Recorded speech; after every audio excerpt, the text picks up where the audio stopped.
All right, so I'm going live, and we'll see as people join us. I'll welcome you again. But I know the first question that a lot of people are going to ask me is, what in the world happened to your eye? So yes, as of a few minutes ago, I found out I have a sty and an infection. So I got my spectacles on today. Sometimes I wear these glasses because it makes me seem smarter, but today you can clearly tell that something's wrong. So let's get on to the topic at hand. Thank you for joining me for Mobile Monday.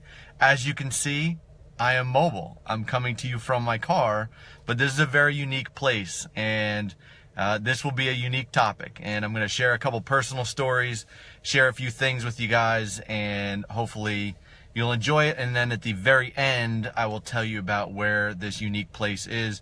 And Valerie, who, thank you for jumping on here, you will probably you've heard a little bit of this story. All right, you still with me? Sometimes phone calls pop in. So yes, Valerie, don't ruin the surprise if you know where we are. But thank you guys for joining. I want to start out with a little personal story from a couple years ago. And a couple years ago, I got suckered into doing a triathlon for the very first time. And for those of you who don't know about triathlons, you do a swim, a bike, swim, a bike, and then a run.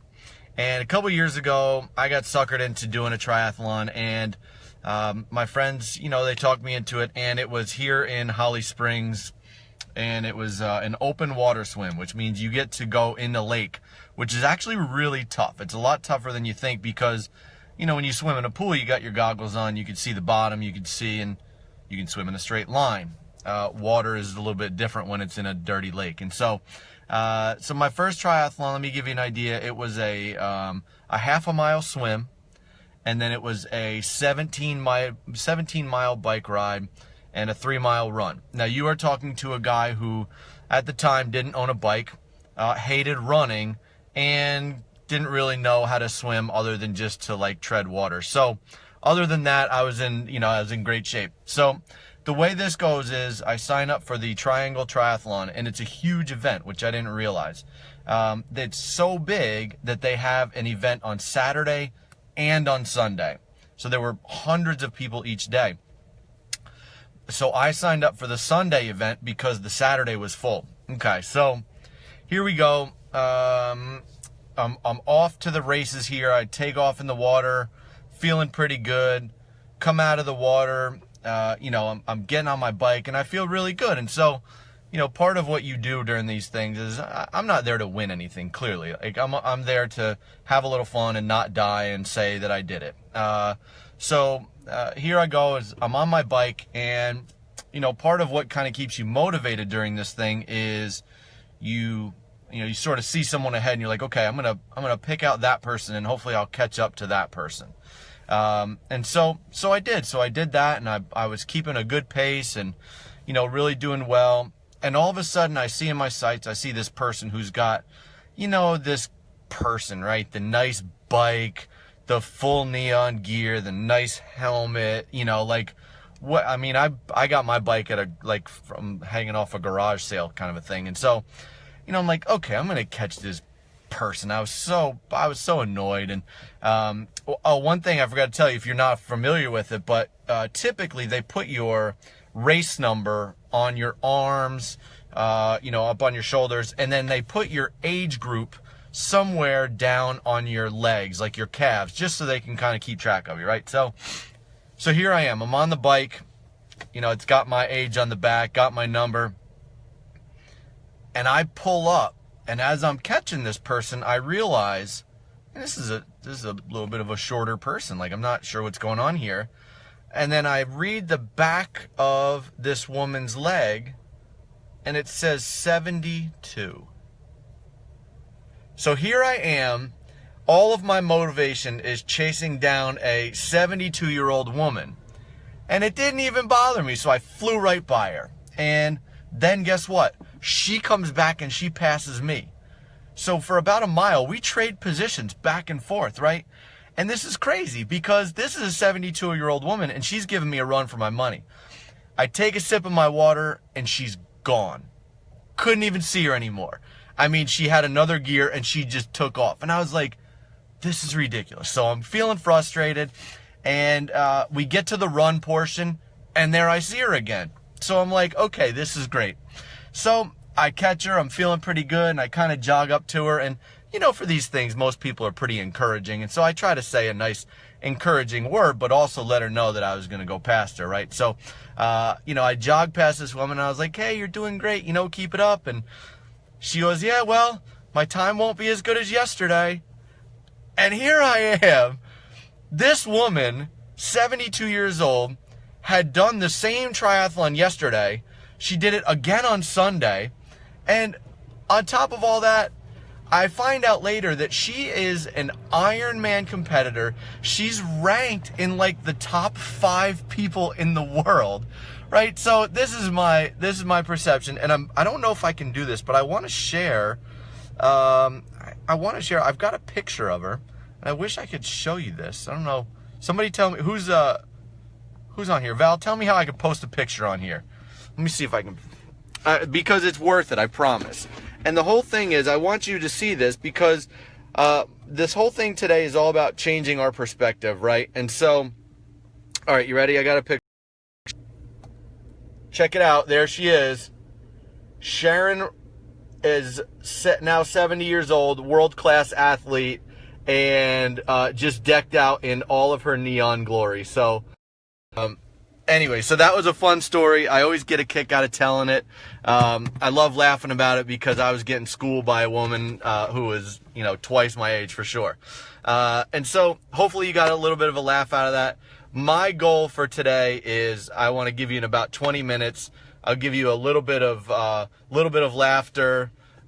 Maybe there's a few tears because I have a sad story that I'm going to tell you, and maybe give you some things to think about. And so, all right, so here we go. The first thing that I want to talk about is if life is kicking your butt, sometimes you have to change your seat. So number 1, change your seat. Now, I don't mean change your chair, although that's fine too. I mean this literally and figuratively in change your seat. And that one of the things that I find really interesting for me is when I get either overwhelmed, you know, one end of the spectrum where I'm going too crazy and I can't get out of my own head, or I'm a little bit in a rut and I can't really figure out how to pull myself out of it. Sometimes it's just a matter of changing my seat.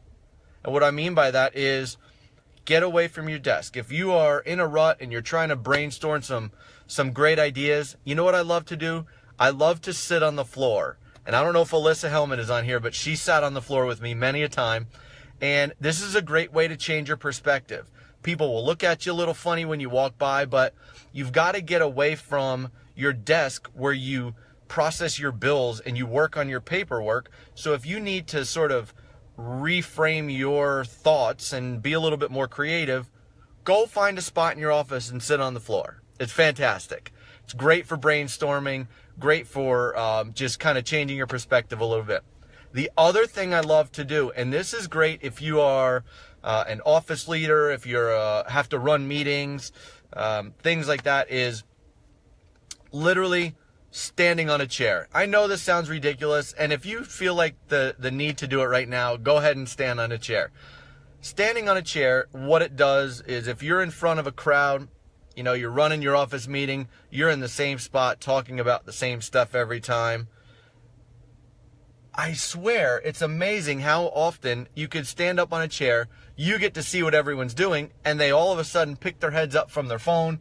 They kind of look around because it's like, oh wait, he's not in the same spot anymore.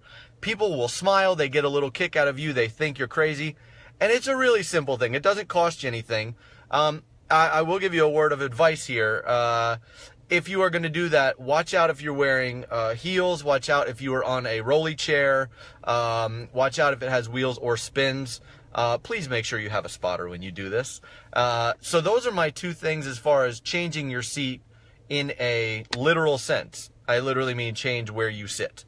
The other part of this is not about building your business, but if you are constantly in charge of working with sellers, try working with some buyers. If you are constantly working with buyers, try working with a few sellers. This is not necessarily about how to ramp up your business. This is just sort of, hey, listen, I've got to get in a different mindset. I'll tell you what's worked really well before is if you don't have any clients at all, try working with some renters. Renters have a very, very different view on housing needs, on how they make decisions, on how they process information, what they need from you. And there's no one in the real estate community that really helps these people. And so if you need somebody new to work on, literally change your spot within your organization. These are some things that are really, really helpful for me. I do,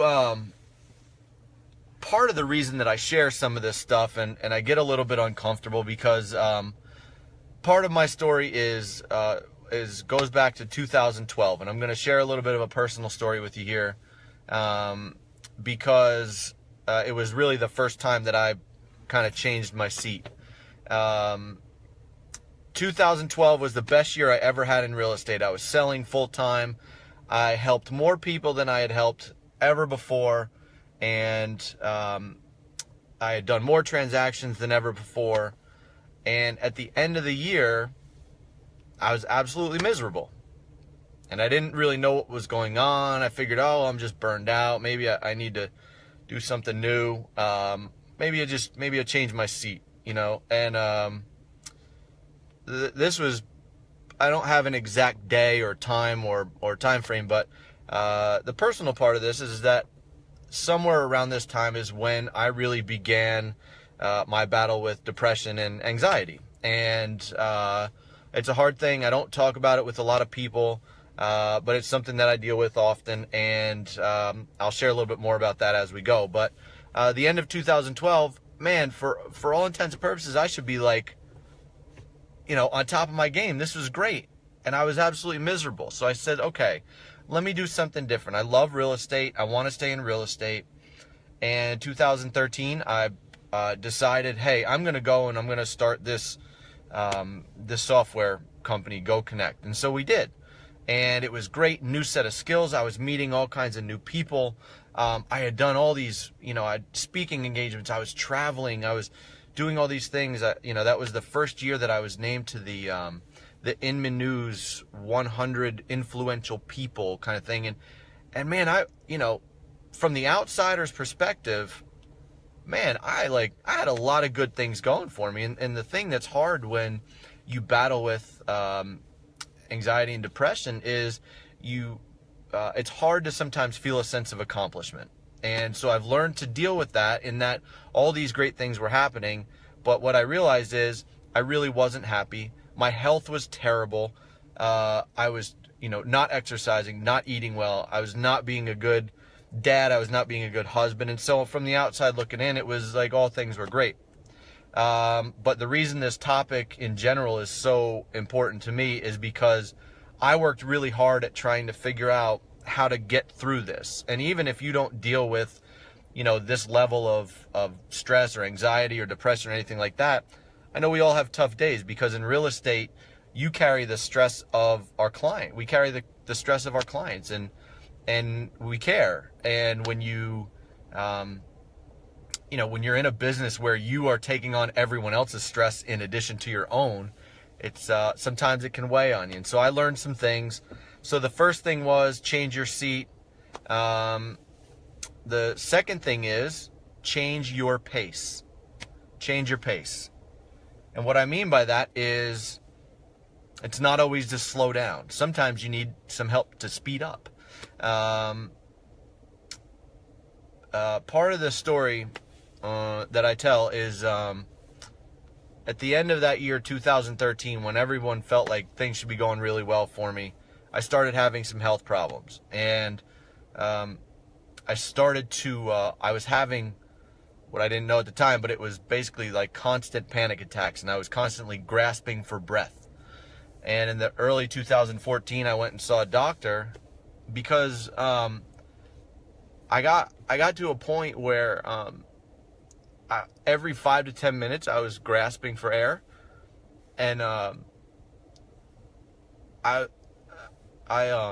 was afraid that one day I just wasn't gonna come home, and I felt like I was gonna be one of these crazy stories who, a guy who seemed to have it all together and, was really, didn't. And I knew at the point where, I made a list of, in my head, I was making a list of things that I wanted my kids to know if I didn't ever come home one day. And I share this story because that's a dark place to be. And I don't know what got me there. It's something that I deal with, but changing your pace is such a huge thing for me. And I've learned so many things that can help other people that I really feel the need to share. And so, one of the things that I learned was about breathing, and I meditate a lot. I pray a lot. I've done all these things, but it seems so simple, but literally I learned how to breathe again. And a lot of times, if I tell people about this is usually when people are like, breathing, are you serious? Like, what is this guy talking about? I'm going to go check my email. And I was that person. And if you're thinking like that right now, chances are you also probably check your email instead of exercising. You probably check your email instead of making, healthy food. You go to the drive-through. You're probably not making great decisions because of this one little thing that might actually help. And so here it is. This is a really simple thing. It's great for me if you are really stressed out during the day, and it will help you slow down. And it's very, very simple.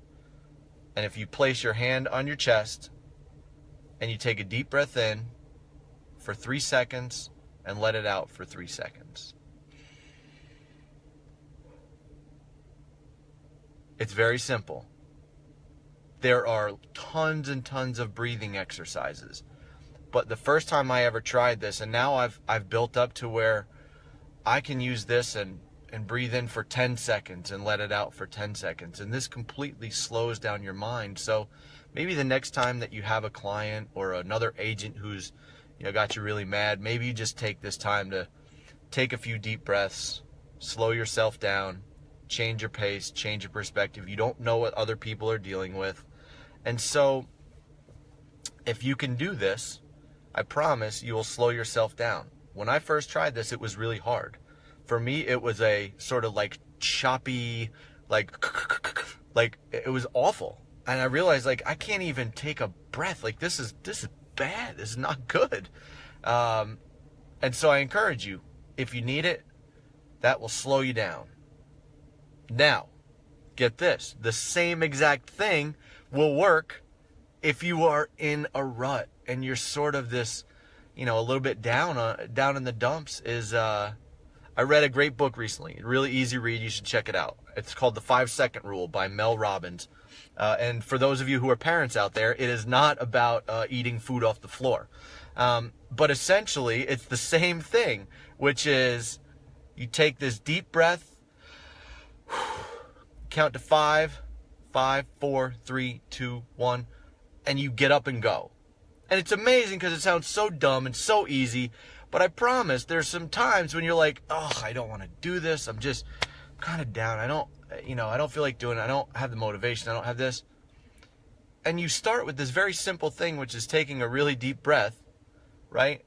In and out, 5, 4, 3, 2, 1. And it's amazing how often that just little break mentally prepares you to say, okay, I can do this. And it's fascinating to me because we'll sit around and we'll sulk for days and all it takes is just a couple of deep breaths. And for those of you who want to learn more about that stuff, I'm happy to share it with you, but I wanted to keep it short and sweet today. And so in the beginning, when I first started out, I was hoping that in this 20 minutes that we would have a laugh, we would maybe think a little bit more about some things that we are doing in our life, and I cried. I don't know if you cried, but I did. I get emotional sometimes. But for those of you who are in North Carolina, I'm sure you have heard those 3 things before, and you have said, oh my gosh, if every day we take the time to laugh and to think and to cry, well, that's Jimmy V. That's a famous speech that was done by James Valvano, obviously. They featured it on the ESPYs. That's been around forever. And so, for those of you who joined me this far to see where the race was, I'm going to get out of my car now, because this is something that I learned about a year ago. I'm not an NC State fan. I'm a UNCW fan, but I am here at Oakwood Cemetery, which is in Raleigh, North Carolina. And I learned about a year ago that this is where Jimmy V was buried. And so I thought this was a really cool thing to learn about North Carolina. And, sometimes you got to take a look around and go to new places. And right there, if we take time every day to laugh, to think, and to cry, we've had a pretty full day. So what's cool about this, man, it doesn't even take a full day to have a full day. It only takes 20 minutes. Thank you guys for joining me. I love you. I wish you nothing but the best. And I will see you in a few weeks in Asheville. Hope you have an awesome day.